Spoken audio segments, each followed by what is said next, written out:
What's up, everyone? Welcome to Conversations with Joshua T Berglan. That's me, Joshua.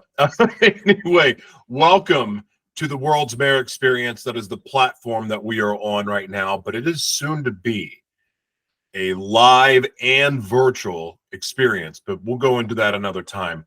This broadcast is brought to you by GenoStem, the organic peptides that I've been talking about and creating videos about on and on and on. You can check out my YouTube channel or just go to my website, joshuatberglan.com, and there's a section that says organic peptides or something like that. I should probably remember what's on my website, but I change my website a lot. I kind of tinker. Like some people, when they change new hairstyles, you know, I change my, that's probably a bad example because most people don't change hairstyles that often. I change my hairstyle a lot, but that's for a lot of reasons we don't even need to get into right now. Anyway, so glad that you're here. You can also, like, I probably didn't do a great job of talking about how amazing GenoStem peptides are, but I've really done a lot of videos about it. I'm just in awe of them, and everyone that I've had that's bought them so far from my recommendation loves them. My partner Jessica is using them. My mom's using them. One of my favorite doctor clients is using them and using them for their pets. And now I'm hearing all of these amazing.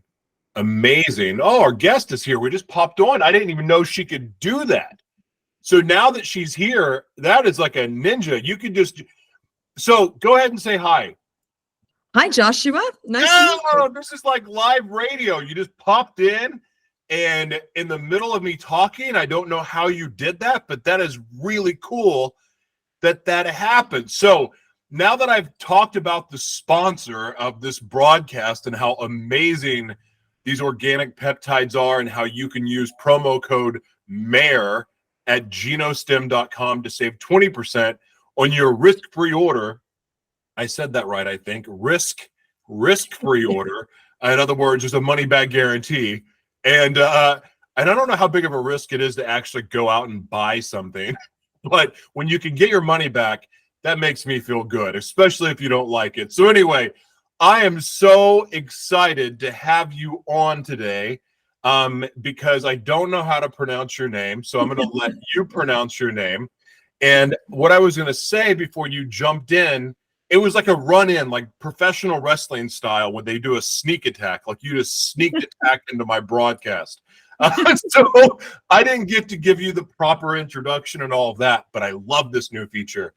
I was going to say in my intro that I typically make a habit out of not interviewing coaches because I've been friends with so many coaches. So, and that just messed with my head. But that said, lately I've been meeting these different coaches and actually having coaches come on my broadcast. And I'm starting to really like it because I'm getting such a different style of coach. And it seems like this industry, that coaching industry, is changing a little bit, which excites me. And so, because there seems to be a new approach to it, but I don't even know your approach. But before that said, would you please tell everybody how to say your name correctly so I don't mess it up? Jeanne Omlor. I would never get that right. Ever. It is so, that's a beautiful name though. Where are you from? Oh, that's a loaded question. So I'm from California and we moved to Australia when I was 7. And I lived in Europe for 8 years. 6 of those were in Paris. And I lived in New York for 19 years and then Cincinnati for 5. And now I'm in Florida. So you asked a loaded question. You've moved more than I have, and you've moved to cooler places. Wow. So where is home to you? That is an interesting question. I have many homes because my family still lives in Australia. So that's kind of like home, but I don't live there. And well, we live in Florida, so that's home. And then, you know, my heart's also in New York and in Paris as well. So I live in a lot of places, but home for me is Florida. So that okay, reminiscent with me because I've lived a lot of different places. I went to college in Boca Raton. I went to Mm. FAU Oh, and went to college in Hawaii. And I've oh. lived in Vegas and I've lived in Hawaii, lived in Taos, New Mexico, I've lived so Wait, many places. you lived in Taos, New Mexico? Yeah. Oh, wow. My Mm. mother was from Pecos, which is not far.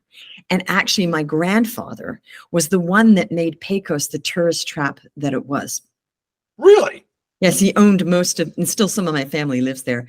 He owned, like, the general store, and then he had the first gas pump in the state when the people started pumping gas, like the gas station. He owned the hotel. Then he had another general store. So if you drove through Pecos for a span of many years, you would have done business with my grandfather and family. How about that? I only lived there for 3 months, but it was quite the experience. The locals are Yeah, a special breed of people, it's and I fascinating. say that in a nice way. I mean, Oh, I no, mean it. I actually love New Mexico. It's just a fascinating place. Yeah. Have you ever been to Red River? I have not, no, We no. used to go there every summer, and like in August, it was to get away from the heat and go. And I would train for football because the air is a little bit thinner and it's harder to breathe, and it helps build up your oxygen. And I Oh, would do that. That was our end of summer vacation every year. So a lot of my childhood memories and things like that are Taos, New Mexico, Red River, hmm, Angel Fire, which are all like right there next to each other.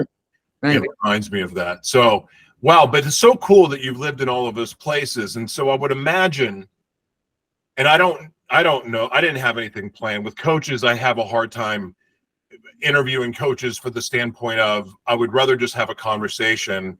But then if I talk to you about coaching, then I'm going to want you to coach me about something. And then that just gets weird. So anyway, for now, we're just going to have a conversation. If it leads to something productive, we'll go with that. But I would imagine, like, with all, living in all of these different places, it's giving you a unique outlook on the world and how we collaborate as a human race together with all of these different religions and our countries. And a lot of us want to wave the flag of our country with pride. Some people wave a flag of LGBT, some people wave a flag of their religion, whatever it may be.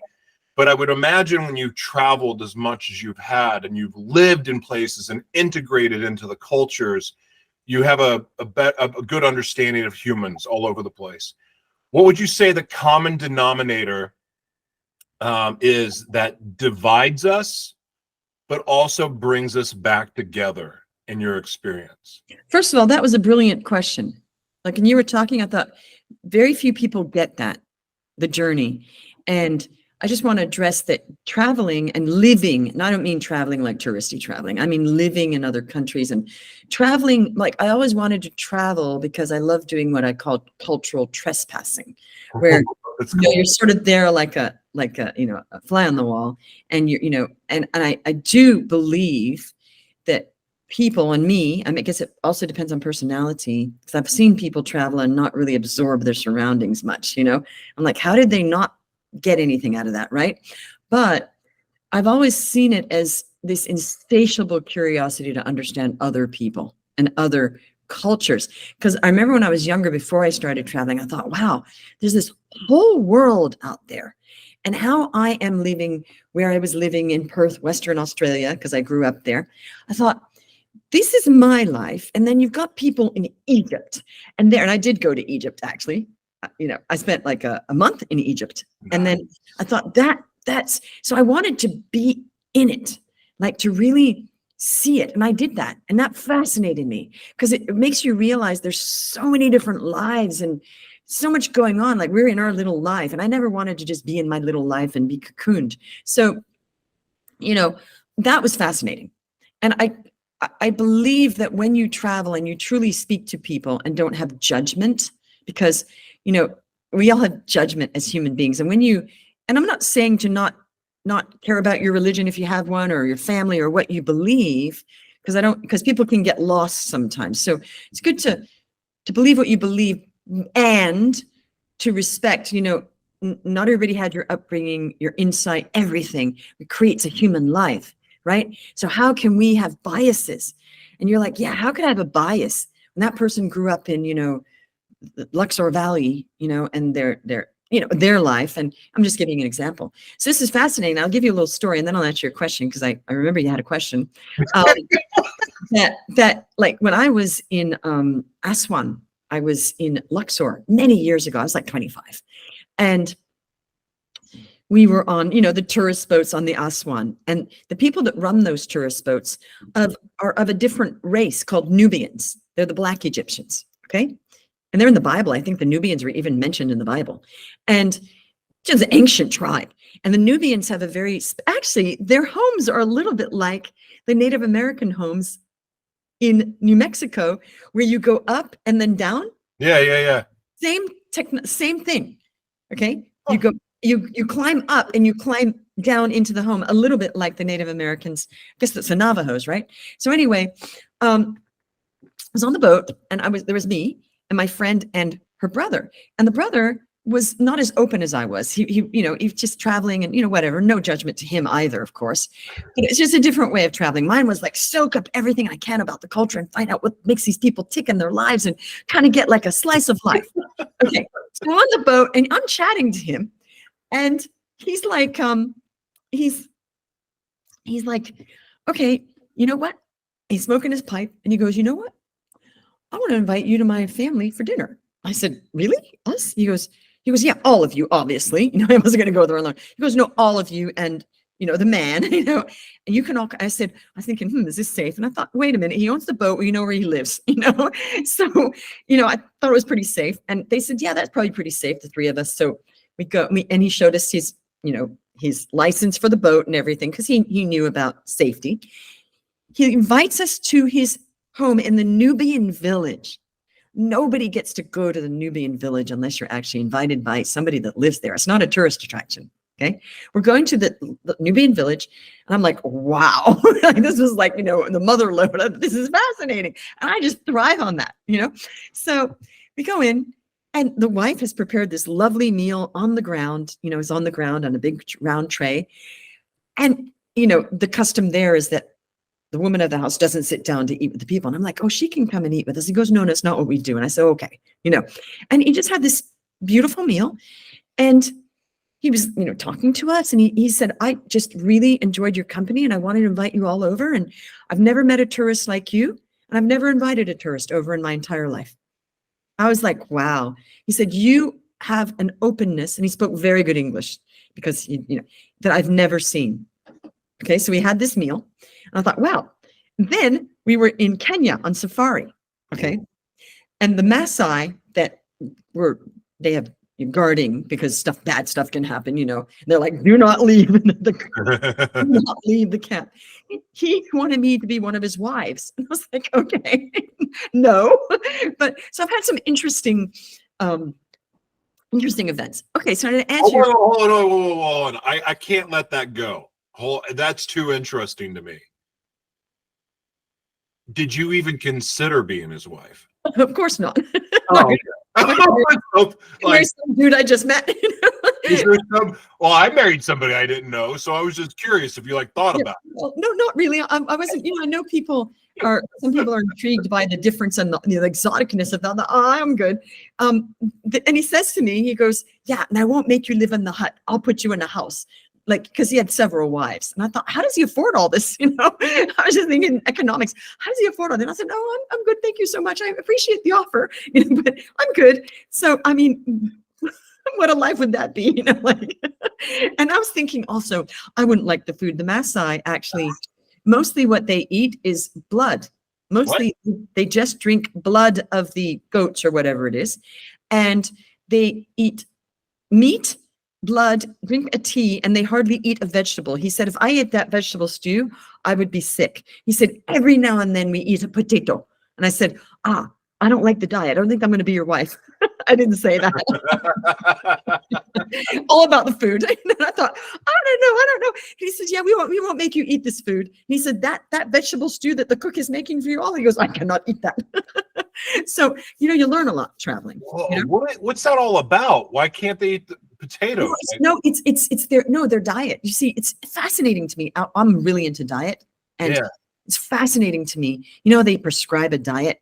You know, what one person should eat in the world is not what another person should eat, right? It's the genetics of what they've been eating for centuries, right? That he says a potato. He goes, we don't, because they were wanderers, so they would have their flocks. They would eat the meat, drink the blood, and then they would drink a certain type of tea from a bark. And I thought, no wonder they're so lean. All they do is eat meat, drink blood, a tea, and a potato here and there. He goes, a potato. They don't eat dairy. I guess maybe no, it's the blood, not the milk. So it's interesting. And I remember thinking, so what we're eating, they would be sick on, and we could never live on their diet. It was like the Eskimos. They eat a lot of blubber. We could not live off blubber. That's what they're used to eating. So yeah, no, I didn't marry him. No. Well, I would have gone, well, what's in it for me? But I have had other proposals. I had a proposal in Turkey. The guy wanted to get a green card. Okay. So I was trying to explain to him, at that point, I was born in America. I had an American passport. I said, yeah, I don't live in America. I actually have lived in Australia. And he goes, yeah, we could get married. And then he says to me, we could get married. And at this point, I'd never lived in New York. It's hilarious because it was before I moved to New York, years before. And he says, yes, you know, we can get married and we can move to New York and I'll give you a job in my falafel shop. That's the best offer I've ever had. And we would joke about it. Sean, you gave up the offer of your life. You could have gotten married, moved to New York, and worked in a falafel shop for your husband. Do you ever think about these little random opportunities like that? Have you ever ponder what life would be like if you could just do those crazy things, like marry a perfect stranger from a different country for the purpose of a green card, like just to do it to see what would happen? No, but it's funny because I'm very imaginative. It did play out in my mind. And I was like, oh, what a nightmare. It's like, why would you marry a random Turkish guy that saw, oh, you're American. Hey, can we get married? And what's in it for me? What was hilarious is what you just said. What's in it for me? And I was thinking the same thing. What's in it for me? And for him, in his brain, because of what he knows, that was a great offer that I would be able to work in his falafel shop in New York. He'd give me a job. And I was like, okay, I'm not even going to explain to you like any of that. Okay. And I said, I get it. Thank you. Again, I was always gracious. I said, thank you so much for the opportunity. I'm good. I don't even want to move to America. I'm moving to France. And he's like, oh, okay. But, and I said, thank you, but I'm good. Then another person in Egypt offered my friend's brother many camels. It was my brother. He stopped us on the street and said,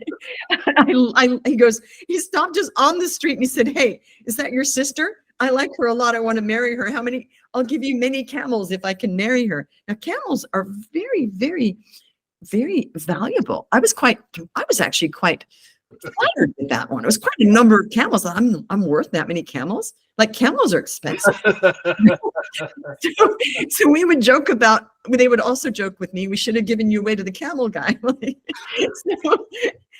again, it's their up, I was always fascinated by this. So to answer your question. You didn't answer it? I didn't answer the question. Okay, go ahead and answer. Wait, do you have any questions about this, by the way? Oh, I want you to answer the question. Do you have any other fascinating probes into this? Okay. Oh, my stomach. I've never laughed this much in a podcast interview ever. Okay, so moving along to answering your question. This is what I figured out people want. Okay, this is what people want. People just want to be happy and peaceful. That's really what they want. Most people want to be happy and peaceful and fulfilled, but no, most people want to be happy and peaceful. Then other people that are visionaries want to be happy, fulfilled, and crush it and get their vision and get stuff, right? But depending on those two, either, but in the end, for visionaries and people that are driven, achieving is happiness. So we still want to get happiness. And actually, they did studies on this. The thing that makes human beings the happiest of all is achieving stuff, is doing stuff, achieving and getting it. Oh, I did that because there's been a journey. We did some work and there was the reward. So that's happiness. That's why a lot of people that sit around and have a lot of money, they're not happy because they're not doing anything. They're not achieving. So that's the first thing I figured out. People don't want war. They don't want war. They really do not. When I was in Turkey during the Gulf War, there was me. I was the only American in Turkey, I think, at that point. They had all left. So I was watching and I thought, well, listen, we're in Turkey. And I thought, and I had no money then. I was just like traveling around Turkey with no money. My brother was like, are you okay? Anyway, my brother used to draw cartoons and he drew a cartoon of Jeanne in a Turkish prison. Anyway, it's hilarious because you can go to prison for anything in Turkey. So anyway, I remember we went there, me and some friends, and I said, don't know if this is safe. And he thought, if we stay far enough from the border, we'll have news to be able to leave. So we didn't go anywhere near the border. Okay. But we were in the valley of Goreme and there was no one there.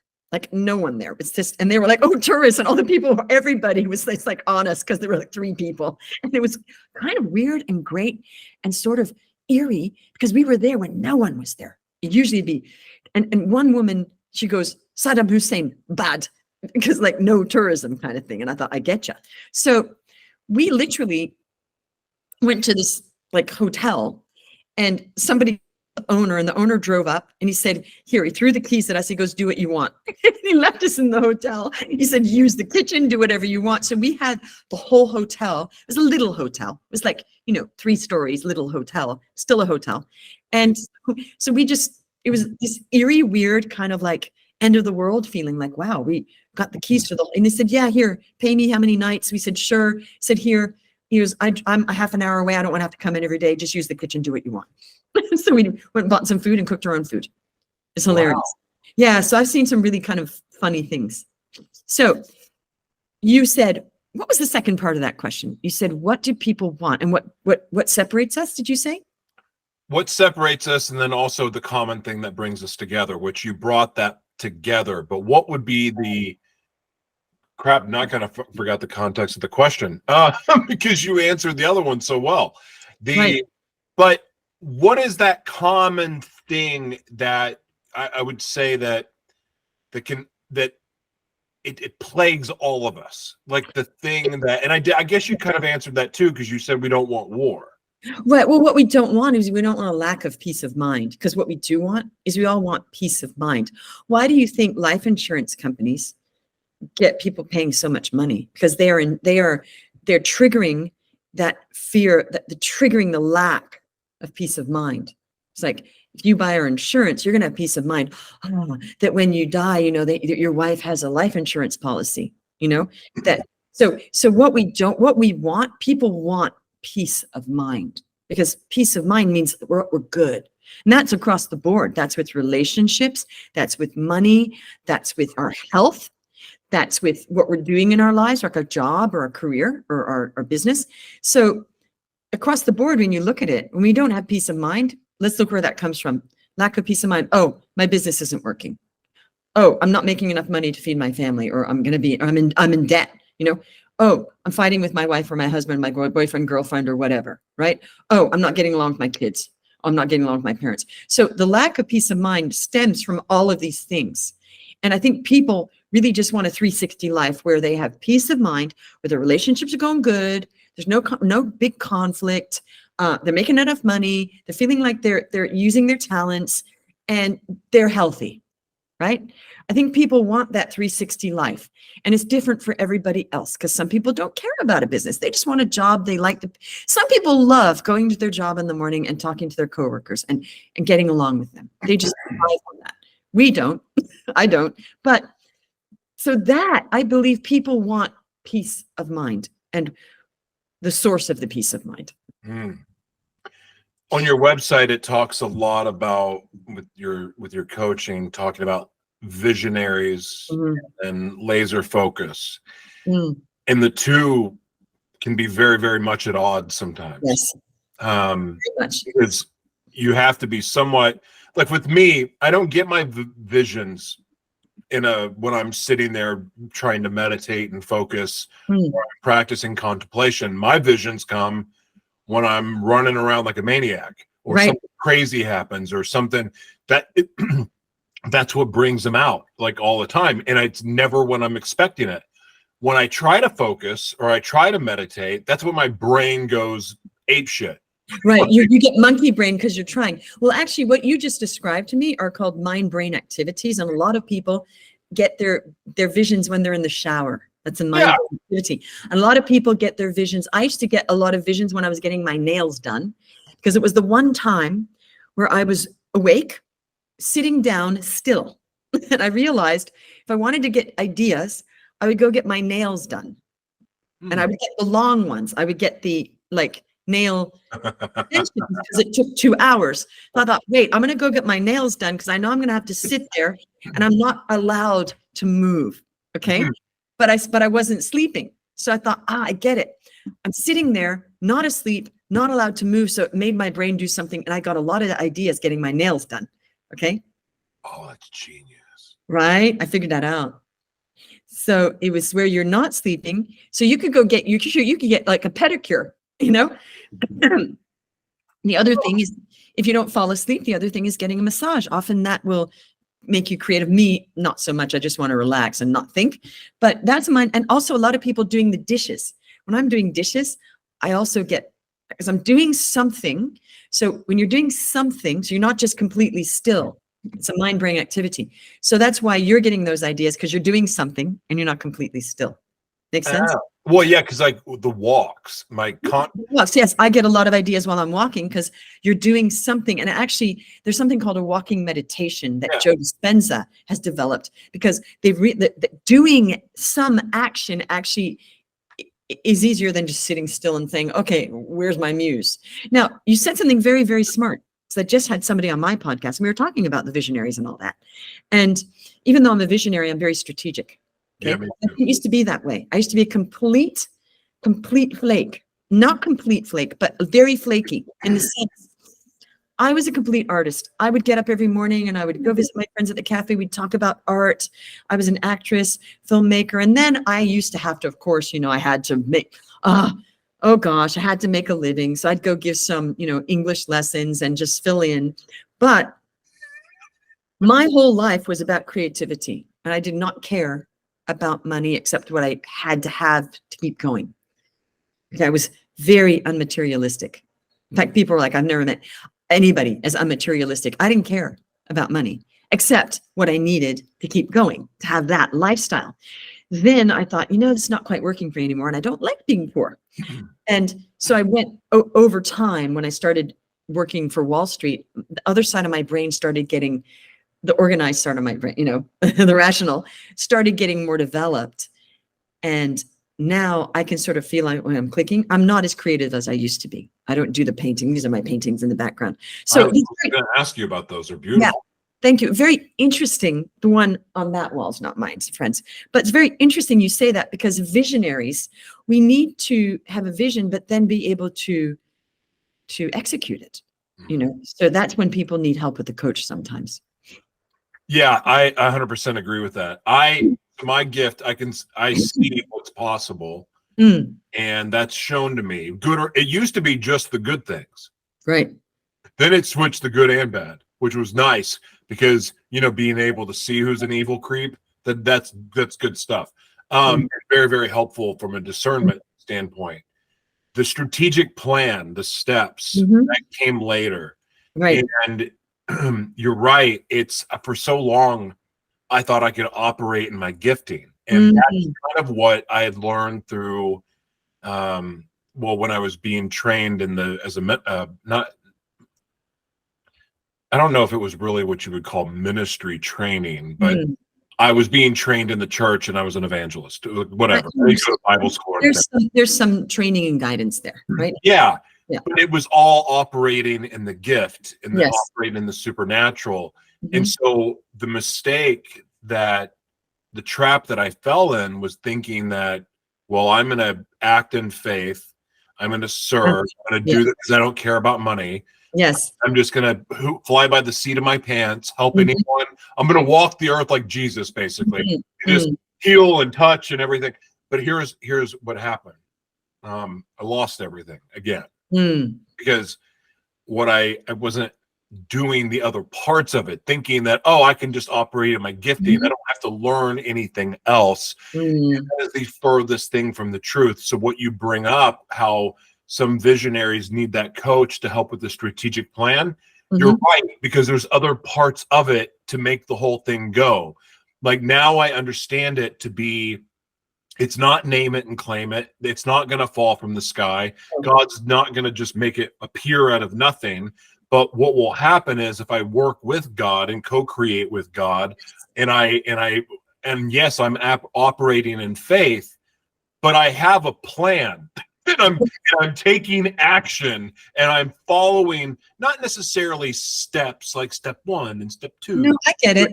But yeah, there's another part of it that is not taught. So I want to ask you something.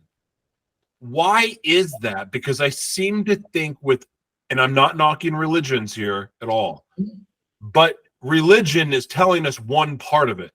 Science is teaching us one part of it. Right. The sales classes is teaching us one part of it.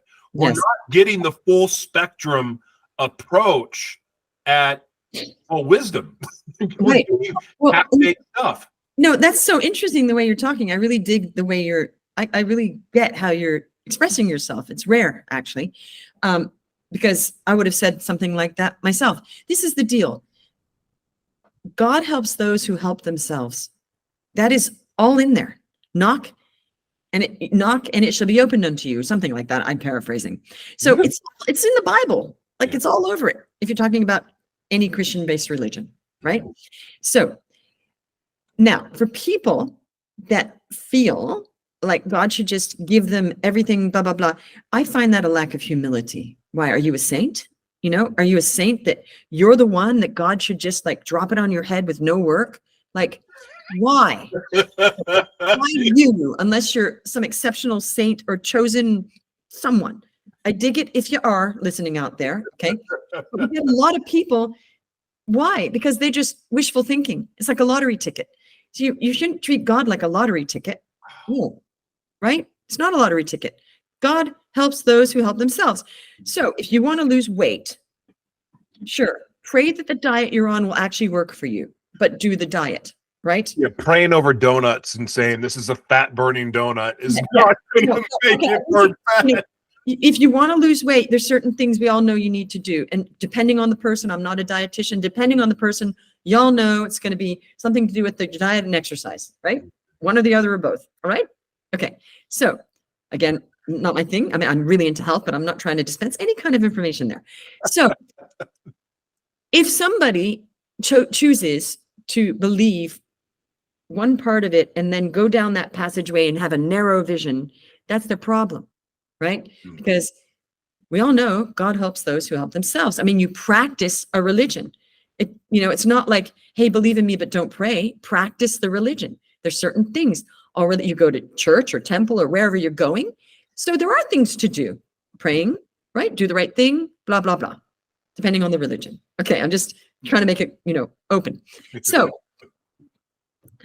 my question that I ask is, why do entrepreneurs and business people think that business is the only situation or scenario in life where we don't have to do the work? Okay, now I think about this a lot. Whoa. A lot, because let's look at life. We all, if we want to learn a musical instrument, what do we know we need to do? Practice and learn. Okay, so not many people actually believe that they're going to play Rachmaninoff's number 3 or whatever it is, which I love, by not practicing, learning, and just it's going to drop on your head. They would say, well, of course we got to practice. We all know that, right? Now, how many Olympic swimmers have said, you know what? I want to be an Olympic swimmer or a good swimmer, but I don't need to practice and get up at 4 o'clock in the morning and dive into a ice cold pool every day of my life.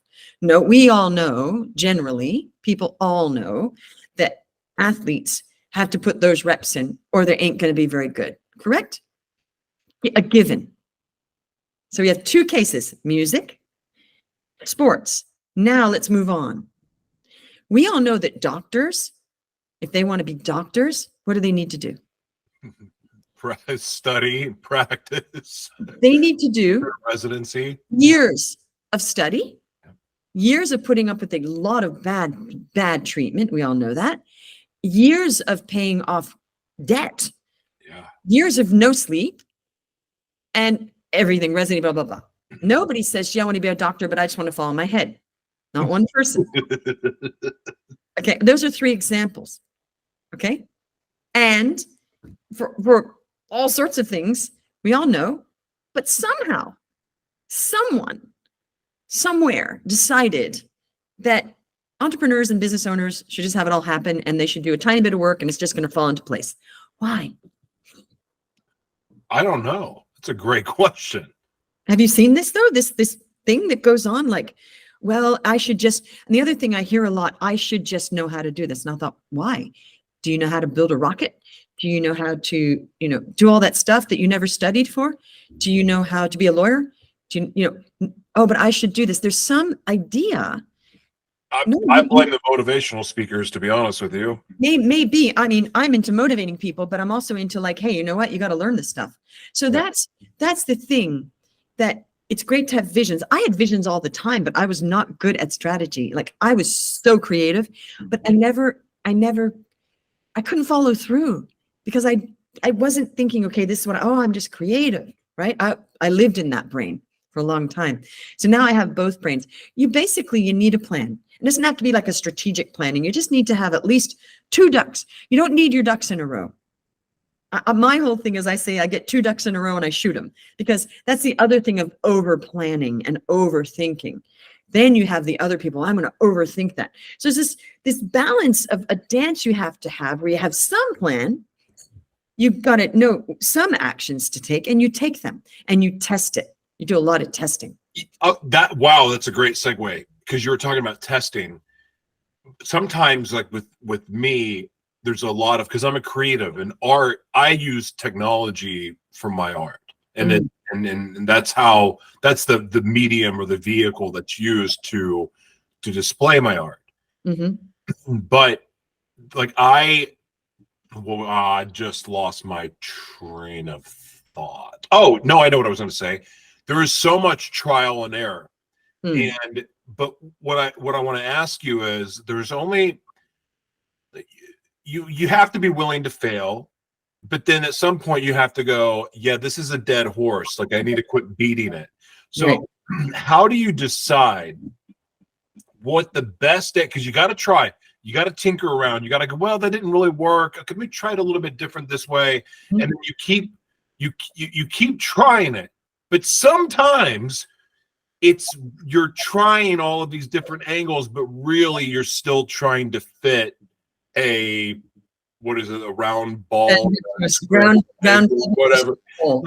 So when do you talk about that from your standpoint? Okay. How often do you try it, you hammer away at it before you just go, you know what, this isn't working, I'm going to try something else completely? Okay, I'm going to do something. I'm going to separate art from business. Ooh. Okay. Can you? Yes. So if you're an artist and you're playing around with the paint, and well, that's just like testing forever, right? You're just going to play around with the paint. You're going to figure out what the medium, and you come to great things testing with art, right? And you don't need a coach coming in and saying, hey, don't do that. No, because you won't discover stuff then for the art, right? So that's why I was thinking about that. I thought, remember a friend of mine when I was in Paris was a painter, and he was actually an automata. Automata, those the steampunk kind of art with all the like clocks and stuff. He was an artist for automata. Very cool, like sculptural stuff. Whoa. Very interesting, but he also is a painter. And he said to me, you know what, Jeanne, I would go there and he'd give me I had a little corner of his art studio at the Bastille. It was kind of really cool and arty. And he said, you can come here. And he liked the company. And we met during the open house. They have this open house artists like week, and I met him there, and he said, hey, you want to come and sculpt here? You can. He goes, I don't mind some company. And we became good friends. He said, you know what, the problem with most artists, he said, they just want the finished product. He said he used to teach art too in England, and he said they aren't understanding that the process, that's the good part. And I thought, that's right. We want the finished item. Okay, so I will just set that aside, okay? But with business, why would you want to waste time when it is strategy and there's some creativity? But in the first place, if somebody's done what you want to do, just hire them as a coach, because you're just reinventing the wheel for no reason and wasting time and not honoring your time, your energy. And there aren't many people I know that can waste a half a year that don't need money when they can just collapse time, get it, and then they'll do their testing, right? Yeah. So certain things you do want to shortcut, and others you do not want to shortcut because you won't come to your artistic vision. Make sense? Makes perfect sense. Yeah. Wow. Okay. Yeah, that makes perfect sense. I enjoy the creative process a lot, Mm-hmm. and I don't enjoy the business side at all. I can see that. Like, I don't know what I'm supposed to do with that, but Right. that's always been that way. Now, I guess it would be ideal to have a partner that did care about business. Right. I know this, like when I sit on sales calls for other people. Mm-hmm. Now I do sell things. Mm-hmm.